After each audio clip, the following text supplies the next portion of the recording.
Welcome to another episode of 10 Minutes With. So today we actually have our longest active partner with us on Stadium Scene TV. Yeah, I know, isn't it shocking? So please welcome Kevin Pettit of the Loud Americans Discussing Soccer podcast and Loud Americans Discussing Soccer.com blog. Thank you for being on the show with us today. Yeah, thank you so much for having us. It feels like it's crazy. It's been so long that we've been, working together, talking together, and been on the network. You were the first guys to actually give us a shot at anything. Me and Martin, we're just two bumbling idiots, still two bumbling idiots in Philadelphia. So I can't appreciate it enough. Well, we didn't know what we were doing either. I mean, we were just kind of figuring this out as we went. So, I actually went and pulled some history here. So the first episode you put on the site was episode number 16. And you're at over 200 now? I think I have an episode I'm doing tonight, and it's going to be the 222nd. So, Yeah. yeah. So you've been with us since episode 16, which you published on November 2nd, 2017. Oh, my God. There is some history. My God, the timeline. I don't even know. I mean, it's amazing. It's been going on this long, and just so many people get in and out. And so, I mean, why did you get into podcasting in the first place? Well, I started with my best friend Martin. We were living together in Philadelphia, and we were big soccer fans. We were in college. We lived together in college too, and we would get drunk and yell about soccer. And our friends thought as a joke, like, "Hey, like, this is really good," who weren't really into it. And they loved hearing us shout at each other and yell when we were being drunken idiots. We're like, all right. Until finally I was like, Martin, the other host of the show, let's put a mic in front of us. And we just did it. And it was a lot of fun. And like, we didn't really think anything of it or what was going to happen. We were just really enjoying it. And from then on, like, it's become this like decently big thing. And like, for us anyway, like, this is massive. Like, any day we get like just one new listener, one new follower, I'm like, wow, like, someone new is tuning in or checking our content out. So it's been great. And I've got to meet hundreds of new people and talk to 100 new people. So it's been insane. So I just really enjoy that aspect of it. I mean, you've been out there, you've networked, you've done live shows in person at a bar. I mean, it's just, when you sat down in 2017 and around the fall when you started, like what was your expectations? Like, where did you think this was going to go, or did you think this was going to be over in like a couple weeks? Really, I just set the expectations like I do with most of my life, like really low. So like, if you do that, you're just set up for success. I think that's what I got from like Wolf of Wall Street. Anyway, I really had no idea where this is going to take. Of course you think like, oh, this will get picked up by like a bar store or like a major network, like a Bleacher Report and like your fantasy or something like that. You know what I mean? For the most part, like, I just thought it'd be fun to hang out with my best friend and drink some beers and like just shoot the whatever about soccer. So like, to me, like, that was always the end goal. I wouldn't be still doing it if that wasn't the end goal. If I just get to hang out and talk to my best friend. So how has it changed now that you and Martin aren't living together? That has been really difficult. And like the fact that like, I still try, and it's been like, and I apologize all the time. Like, I try and get at least 2 episodes out a week, one with Martin, at least. So a lot of times I have to ask for a lot of guests from other soccer shows or people in the industry and stuff like that. But yeah, it's been really difficult because he's all the way in North Carolina. I'm all the way up in Boston. We're on 2 different work schedules sometimes. It'll be like midnight and we're just starting a show, but like, he's willing to put in the time. I'm willing to put in the time. And you just kind of like, pick and choose your battles. Like, hey, I can't do today, but I can do tomorrow. Or like, hey, we can't really do an episode this week. So I'll be, all right, I'll book a guest. I'll try and like, I'll Twitter DM like 20 people. Who's the first dart to hit? You know what I mean? Like, I'll just send it out there, and then if other people like get back to me, so they want to be on the show, I'll be like, all right, you're scheduled for next week. So then in 1 week I'll have like 3 or 4 episodes, because then I'll be, I'll backlog them as well. So I'll have backlogs of stuff so I can, always have something up. But to answer your point, it sucked. But like, doing a show in person, like I have another show I do called My Roaring 20s, which I'm really passionate about.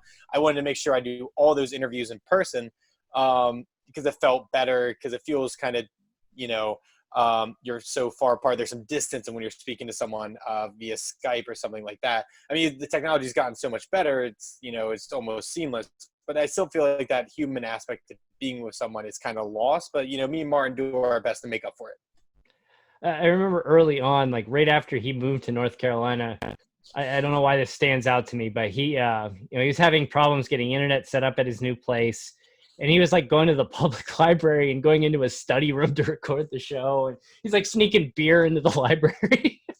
Yeah, no, that's true. So Martin, when he first moved in, he was in the backwoods of North Carolina, no internet, nothing. I don't even think he had a bed, but he wanted to keep this show going. That's how passionate this guy is. He would go to the public library, sneak in like a Coors or a PBR, pour it into a red Solo cup. He got caught a few times. So he's like, oh, I gotta switch cubicles, Kevin. The lady's coming. And I'm like, all right. So I have to like go back and edit that out. But yeah, there's been, you know, some real highs and lows. But like you said, we've gotten to do live shows. We've gotten to do like cool events. We got taken behind the scenes at the Philadelphia Union and got to interview a couple of the players before. That was really cool. It's been some wild stuff. I talk to people all the time. Like, I never imagined like this would go really anywhere. Again, expectation is very low. And that's why I try to tell people, like, hey, like, just do it to have fun. If you go somewhere cool, if you work hard at it, you stay consistent like we've been, it can become something. You can, like, we've had like sponsors and stuff. We've made like money off this. We've also had like people write for us and blog for us. Like, that's really cool. You ever been recognized in public for your work yet? Yeah, I've only had this happen a few times, and it's always at like, not like I'm at like a TJ Maxx or something. It's like this setting, like I'm at a soccer bar or like something like that. And I've had someone come and be like, hey, like, I recognize your voice. Do you have a soccer podcast? I'm like, yeah. And they're like, lads. And I'm like, oh, I'm subscribed to you. I've listened to a few episodes. And I was like, what? That's so weird. Like, I've had that happen a few times, but it's always like in a soccer setting, and it's always like one or two people. I was at a Boston bar one time where someone was from another soccer podcast who knew of us. They're like, hey, like, my name's Andy. I'm from Top Class Finish. And they were like, hey, like, we follow you. We're like, we're big fans of your show. And I was like, that's wild. It's still really blows my mind. It's just, you know, being a private citizen, having no like fame, and people like, oh yeah, I love your work. I'm like, cool. That's still like, blows my You're a mind. citizen? You cut out. I didn't hear anything. You're a citizen? Yes, I was born here, so I'm good. Nice one. Good for you. You were born in Arizona? No, I was born in the U.S. Gosh, you know that. We'll not talk about my place of birth because I'm ashamed of my hometown. Don't worry, the Beach Boys made a song about it. No, they didn't. Oh. Kokomo? Yes. Oh, really? Okay. Yes, there is a town in Indiana, about an hour north of Indianapolis. It's like 50, 60,000 people or whatever now. It is named Kokomo. It has nothing to do with the Beach Boys song. The damn song has followed me my entire life. Anyway. It's not the worst one. No, I do like hierarchy of names of places to, like, I think that's like high up there, to be honest. Anyway, yeah. I grew up in New Jersey. I have no room to talk. Hey, you got the boss though. You know, that's good. But I grew up in mostly Philadelphia the past few years. So I got the Streets of Philadelphia, which is banger of a song. All right. What's up in the future? What's up for the future with like lads and stuff? I don't know. I really want to get like players on here. I just don't really know how to network. I mean, I network well with like other shows and stuff like that, but I get a little nervous. I have a lot of anxiety and stuff. I really want to ask like professional players or like agents or coaches and stuff to come on the show. I really don't know how to go about that. I always see like other soccer shows get them, and like and this is no like shade or anyone, but I'm like, wait, I feel like we're a bigger show than them. Like that's like, that's not to be like rude or anything. I'm just like, how did they do that? We'll talk offline about that. I think I got some things for you on that, but we've managed to pull in. I mean, just a couple of weeks ago, we interviewed the longtime radio announcer for the Chicago Cubs, and like the fact he responded to my email just still blows my mind. Like, and it's been over a month now, so we'll talk offline about that. I think I can help you with that. All right, the little behind the pod. I like it. Yeah. Like we've had like the soccer hooligans, we've had other like bigger players, but I love to get like Christian Pulisic is like the dream, but like it would be really cool to get like some MLS players, especially here in the States and stuff like that, to come on the show. I mean, obviously soccer besides Bundesliga is kind of canceled, so I'm kind of just waiting for like soccer to come back to really start pushing the brand even harder. Right now it's like really tough for content, so probably new merch and stuff like that. I haven't really given it too much thought, to be honest. I just, it's been good. How have you thought about the empty stand games in Germany? Just for me, it's weird, but what do you think? I think Luis Enrique had a weird quote about it today. He was the former Barcelona coach and player. He said, it's like having no fans in the stand is like dancing with your sister, which, weird analogy. I'm an only child, so I don't get the reference.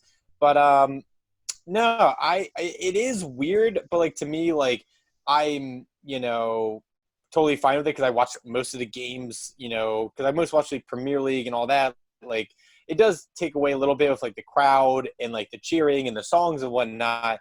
But to me, it's still the same sport. You're still, I feel like fans feel like this entitlement that like, oh, without us, they're nothing. It's like, no, like the sport goes on. There's still millions and billions of dollars that need to go into TV deals and games need to be played. So it is weird, but I feel like we can just shake it off and be like, at least we have something. Mm. Okay. What advice would you give to first episode Kevin? Oh, first episode Kevin.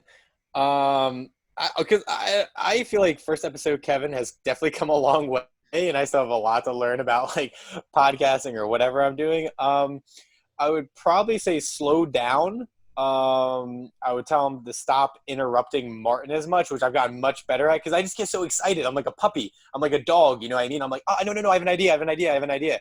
And also like I've tried to cut back on the cursing. I mean, that brings it, to make it more real and how we'd actually talk and the dialogue we would have. Essentially, we're drinking. We just turned into sailors. But to me, I would probably say like slow down, listen, because sometimes it feels, especially with podcasts, you can tell you're listening to a show. The other host is not listening to the other. They're just waiting for them to speak. And that's, sometimes a problem with just people in general. So I'd probably say something like that.